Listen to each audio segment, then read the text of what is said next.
My name is Anton Smith. Myself and my wife Kari Smith from Kingdom GPS Ministries in Cape Town are coming to Gateway Revival Church in Johannesburg this weekend, Saturday from 2 to 5 and Sunday from 9 to 11. This is meetings not to be missed. As you know, this is a crucial time in the spiritual realm, in the kingdom, and the body of Christ are moving at the end of March into April, into a brand new season on God's calendar.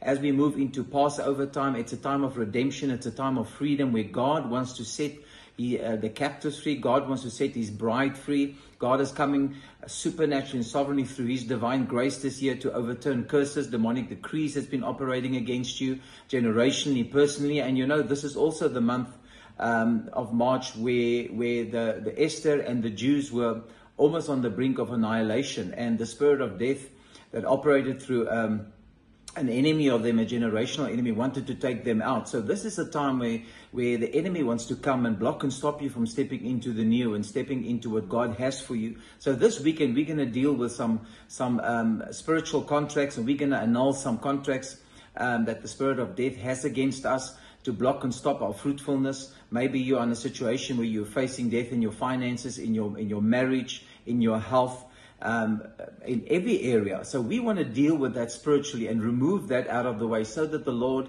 can shift you into a new place of redemption and freedom and reverse things in the spirit over your life that have stopped you from stepping into the promises of God for you for this season. So see you there. Don't miss it.